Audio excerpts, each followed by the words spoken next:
There has been a certain N-word going around these days. Everyone was stronger, to a point where the next one's going to be, you know what, the N-word. And what N-word is this? You know what the N-word is, right? Nuclear. Yeah. Thank you. Thank you for the clarification. I figured you'd want to clean that up. Sorry, wrong word. I mean something else. He's married to a Jeet who named his son Vivek, who was mentored by a Jewish neocon. No, not him. I mean the word. They don't like it when somebody calls them nigger or says, boy, come over here, just like you and I. Noam Chomsky, calm your language. You have been watching way too much Nick Fuentes.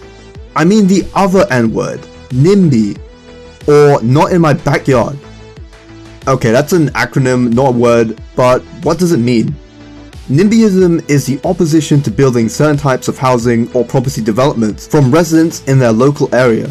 They generally advocate for stricter land regulations, and the type of developments that get spurred can be affordable housing, transport projects like high-speed rail, commercial stores like shopping centers, infrastructure projects like bridges, industrial development like factories, and much more. These residents may oppose building these types of buildings and projects in the area due to pollution and congestion concerns. Hence the term, not in my backyard.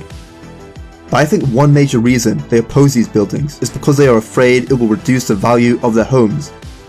This makes them less wealthy and would reduce the benefit of their homes as an investment property to sell later.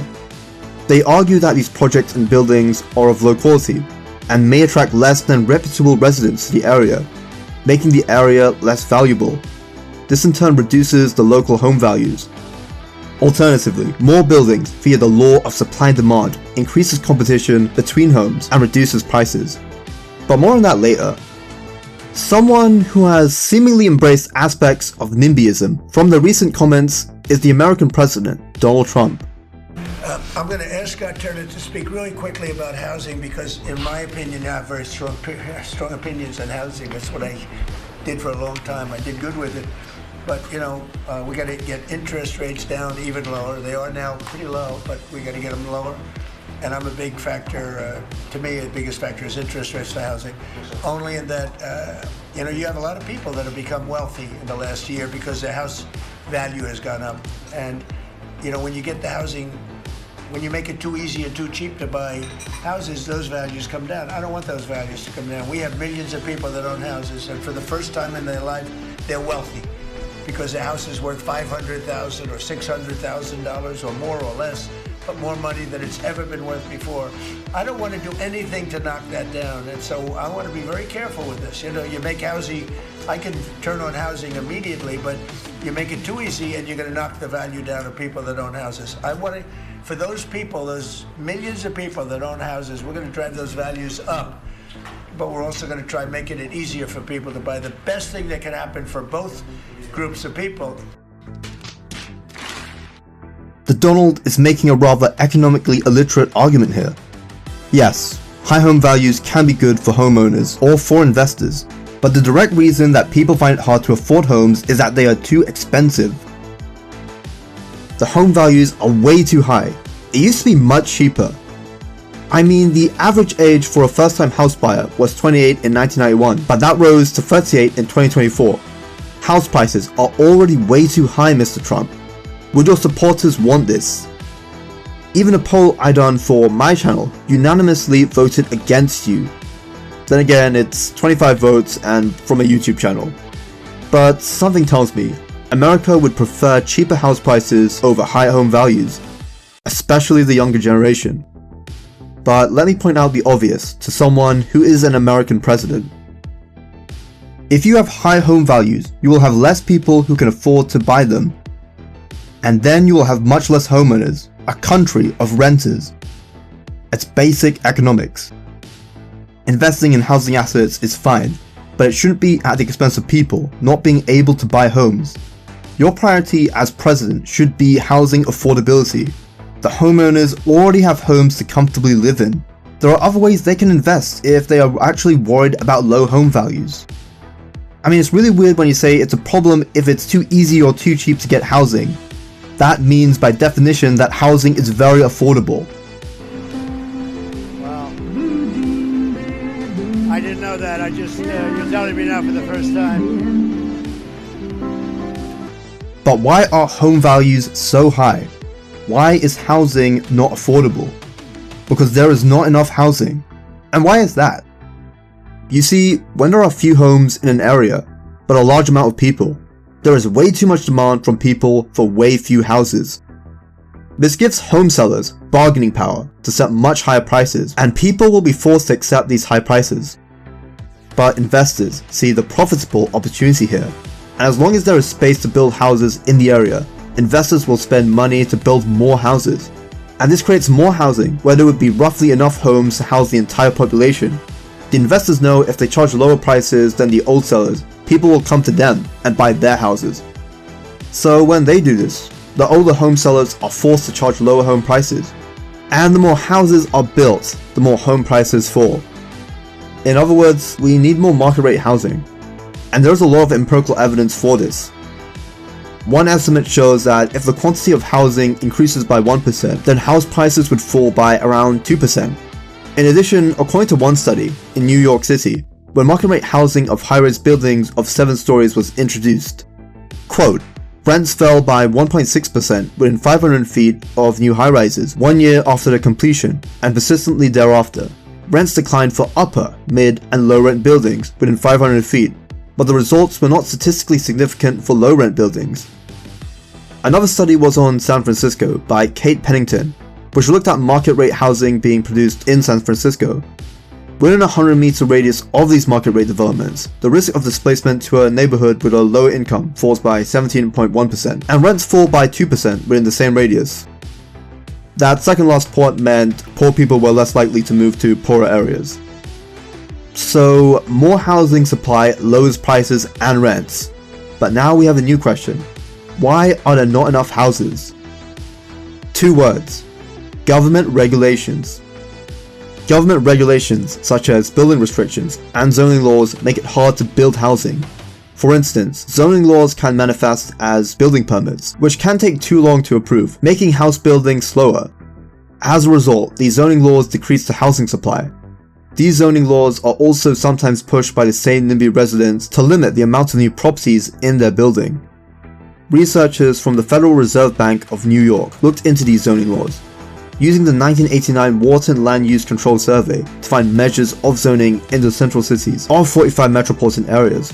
The researchers find a time between the application of a zoning permit and the issuance of said building permit.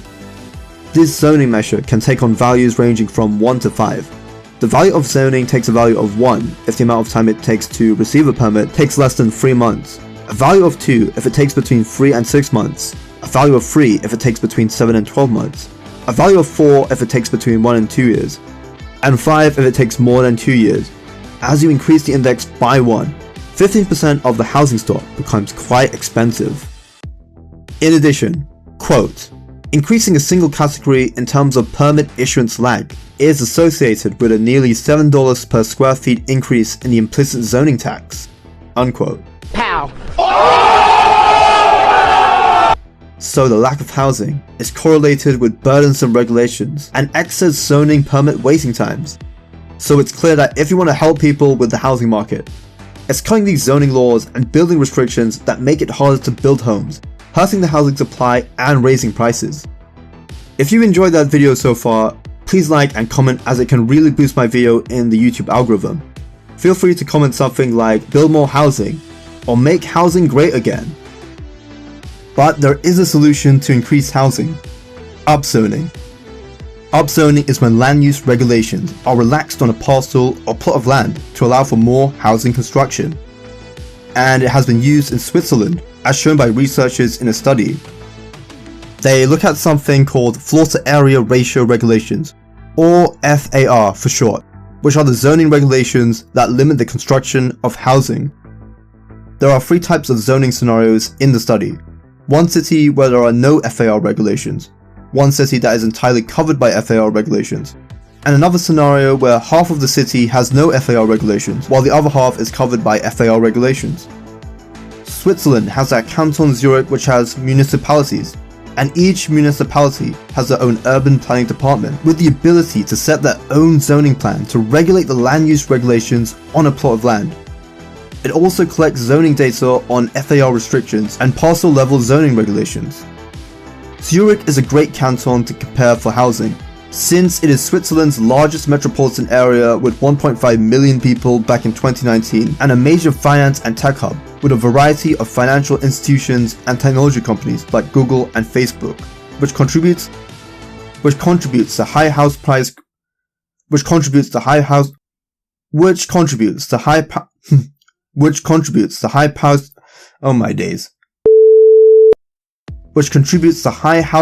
and population growth.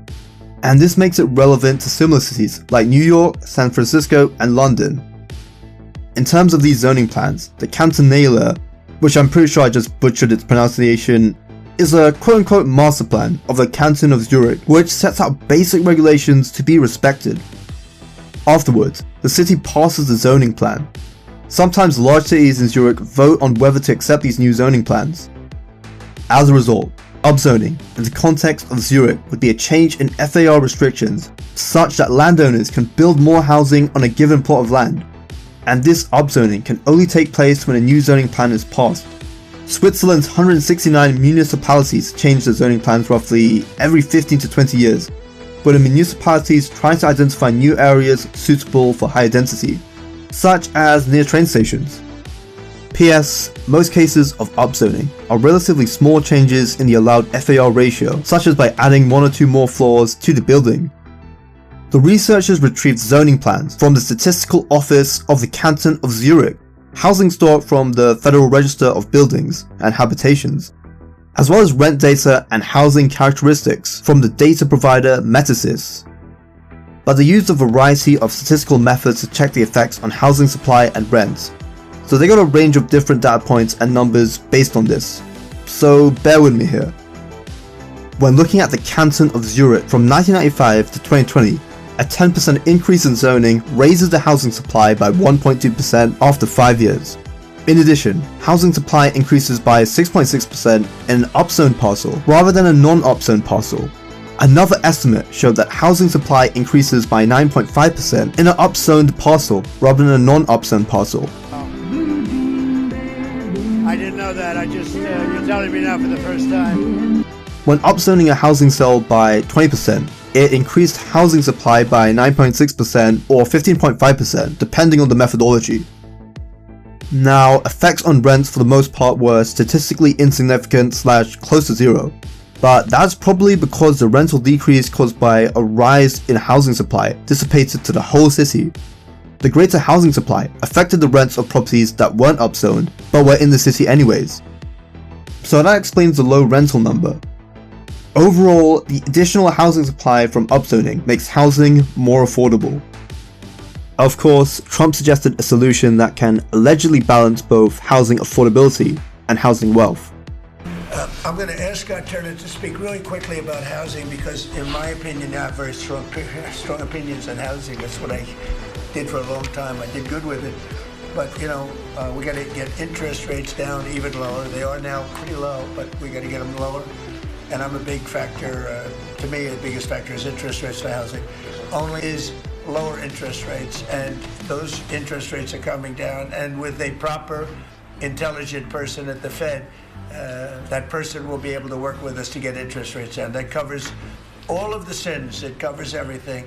Lower interest rates keeps the values up for the people that have housing and lets other people buy housing. And while low interest rates can help with mortgages by lowering mortgage interest payments, I would be wary of this as a solution because low interest rates have been shown to contribute to monopolies.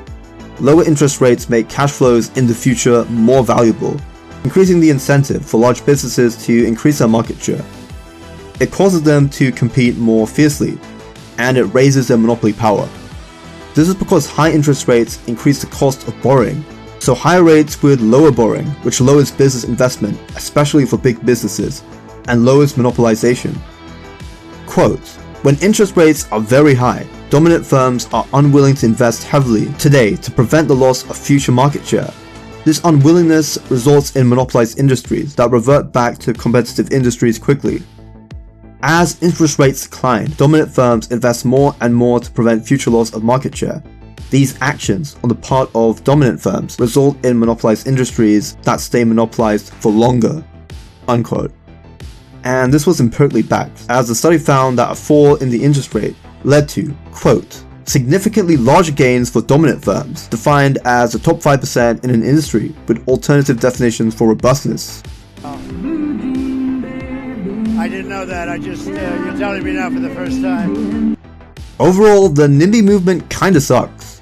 Whether it's progressive hippie residents complaining about factories not being inclusive enough due to producing carbon emissions, or Nick Fuentes reacting to a black person being near his property screaming, "Not in my backyard," in a rather homosexual manner, they are a real detriment to the housing market for ordinary Americans. But with this video, I can finally create my housing saga, which originally started with my gentrification video response to Emma Vigilant a few months back. In my new series, I will be responding to the likes of Kyle Kalinske, looking at Zohran Mamdani's many housing proposal, bunking people and organizations like maybe More Perfect Union, and much more. I also streamed with Ubersoy 2 or 3 weeks back, depending on when I released this video, and it was kind of an interesting conversation.